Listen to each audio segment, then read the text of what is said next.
The internal feedback about the last video was that I was too serious and official. I will try not to be this time around, in this particular video at least, and to prove that, I have a joke prepared. Why are batteries so reserved at parties? Because they don't like to give away too much energy. Well, you would agree now that we don't need to fear the AI that much. This was generated by it and it was not too effective, I would say. Nonetheless, I want to ask you not to be misled into thinking that Duo 21 is released as a replacement to 12K inverters. That is not the case. They're both available on the market. Rather, Duo 21 is a branched off and evolved version of the 12K.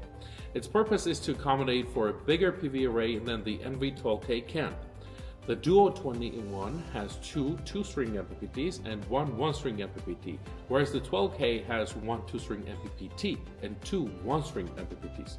That allows Duo to support approximately 4 kilowatt bigger PV array than the 12K can, and consequently output 4 kilowatt more AC power from PV, provided that enough power is available from the PV. Now about the Tesla Powerwall 3. Granted, those have more MPPTs, 6 of them.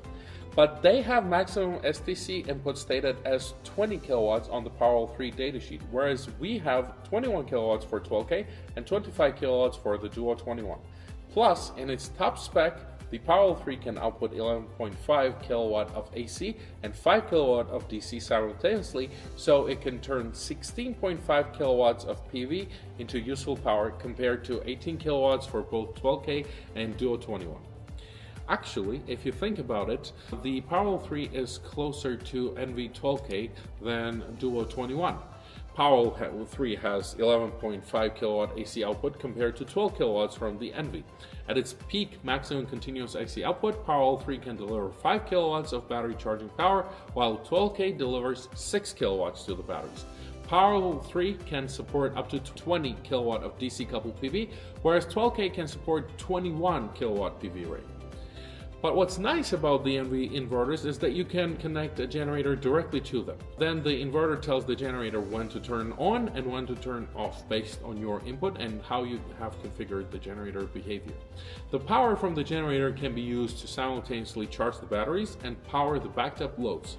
The same generator port can be used for AC coupled PV and can also be used as a programmable output to be responsible for one load or one load circuit. Very useful for something like an EV charger. Speaking of Tesla, you eventually go to EV chargers, but nonetheless, EV charger to which you want to provide power during an outage, but only if you have a certain amount of PV production or a certain amount of storage in your batteries. When it comes to storage, Tesla Powerwall 3 packs 13.5 kilowatt hours of storage per unit, which is impressive. But still 2.5 kilowatt hours less than the eBoost batteries deliver as nominal, which is indeed how much the batteries can deliver. Yet it is a good place to remind everyone that we recommend not to discharge our batteries below 20% SOC. Even when this recommendation is followed though, 12.8 kilowatt hours can be extracted from the eBoost, which is only 0.6 kilowatt hours less than the Powerwall 3 provides.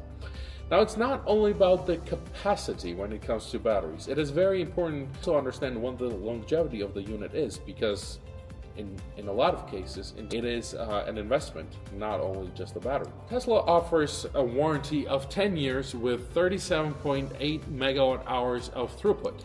We provide 10-year or 8,000 cycles to 20% SOC, whichever comes first. It's not an apples to apples comparison because we are mentioning cycles on our warranty letter. Tesla talks about the throughput. Even when we estimate the throughput that an eBoost can deliver within its warranty period, we arrive upon a figure higher than stated by Tesla for Powerwall 3. You can do your own calculation and see if that is the result that you are getting as well. Plus, our eBoosts have an additional perk of being heated, which makes them more resilient in cold climates. With our eBoosts, you can expand your storage system up to 16 units and have anywhere between 1 and 10 inverters working alongside them. Whereas Tesla states up to 7 energy storage units, a combination of Powerwall 3 and expansion units. eBoosts clearly allow for more flexibility in energy to power ratio. If you are looking for even more modularity, look no further than eForce batteries. eForces are stackable battery units which allows to have 1, 2, or 3 9.6 kilowatt-hour battery modules per stack for a combined energy storage per stack of 9.6 kilowatt-hours, 19.2 kilowatt-hours, or 28.8 kilowatt-hours, depending on how many battery modules there are per stack. The modules within the stack interconnect automatically without any need for additional wires or conductors between the modules. You can have a total of up to 32 modules working in parallel. Most conventionally, that will be 16 stacks of 2. The cool thing though is that if there are stacks of uneven battery module quantity, they can also still work together. For example, if there is a stack of 3 and a stack of 2, they can be paralleled and work together. Additionally, each battery stack has a mandatory wire management cabinet on top of it called E-Way. And on top of everything else, it contains a pair of 750 amp bus bars, one positive and one negative, allowing to parallel these batteries without a third-party combiner for as long as the 750 amp rating of the bus bar is enough. By the way, eBoost have such wire management cabinets too, which can be purchased with or without the 750 amp bus bars. Speaking of similarities between the eForce and the eBoost, they are both heated, both of them can have inverter docked on top of them, and both can be wall mounted as well as floor mounted.